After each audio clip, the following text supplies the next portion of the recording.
Баршаңызға қайырлы күн достар, менің каналыма қош келдіңіздер. Баршаңызды Рамазан айының келіп жетуімен құттықтаймын. Оразаның алғашқы күнінде бүгін осындай женттің және жент в шоколаденің екі түрлісін жасалуын көрсететін боламын. Видеоны асықпай соңына дейін қарап, менің арнама тіркелмеген болсаңыз тіркеліп, жанындағы қоңырауша белгісін басып қойды ұмытпаңыздар. Бізге талқан, қант және де осындай қойылатылған сүт, жұмсақ, бөлме температурасында еріп тұрған сары май қажет болады. Ең алдымен талқанға қантымызды қосып, құрамының барлығын астына описанияға жазып қалдырып кететін боламын. Оның үстінен бөлме температурасында еріп тұрған сары майды салып, барлығын жақсылап араластырып аламыз.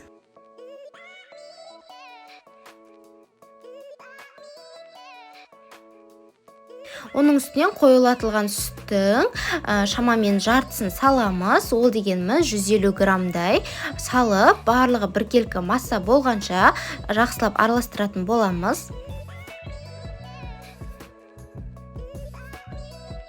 Жент бізде қазақтың ұлттық десерті деп айтсам да болады. Ораза кезінде бұны жесеңіздер өте тойымды, қарындарыңызды аштырмайды. Яғни ауызды ашқан кезде де, ауызды жабар кезде де осы женттің бір дөңгелегін жесеңіздер өте тойымды тағамдардың бірі болып саналады. Енді женттерімізді жасайтын боламыз. Осылайша қолға кішкене алып, дөңгелек етіп, құртты жаңағыдай дөңгелектегенде дөңгелектеп барлығын қойып шығамыз.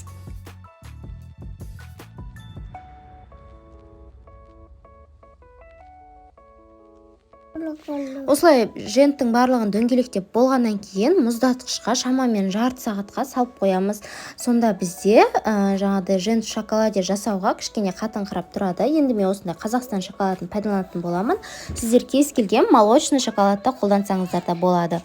70 грамм шоколадқа шамамен 20 мл сұйық май құйып, микротолқынды пеште немесе жаңағыдай водяной баняда ерітіп алсаңыздар болады. Біздің шоколадымыз дәл видеодағыдай сұйықтау болу керек. Егерде қоюлау болып жатса, кішкене сұйық май құйып, тағы да бір рет ертіп жіберсеңіздер болады. Енді осындай арнайы доскаға негізі пергамент қағазын қойғандарыңыз жақсы болады.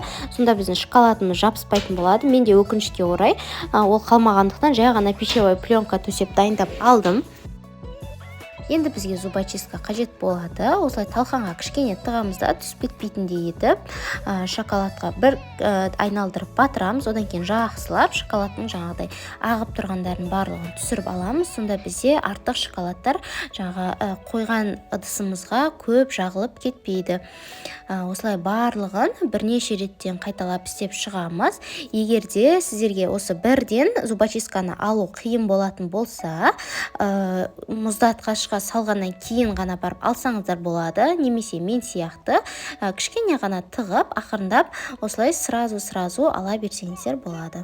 Достар, менің парақшамның дамуына өз үлестеріңізді қосып, дәл осы видеома лайк басып, астына өздеріңіздің пікірлеріңізді жаза кетсеңіздер, және де менің парақшама тіркелмеген болсаңыздар тіркеліп, жанындағы қоңырауша батырмасын қосып қойсаңыздар, менің әр салған видеомны үзбей көріп отыра алатын боласыздар.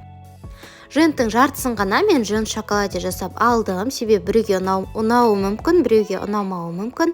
Сондықтан дәл осылай жасап, мұздатқышқа жарты сағатқа, 1 сағатқа салып алсаңыздар болады. Одан кейін дәл осылай отбасыларыңызға, ауыз ашарға ұсынсаңыздар өте керемет болып шығады. Міндетті түрде дәл осы рецептпен жасап көрулеріңізге кеңес беремін.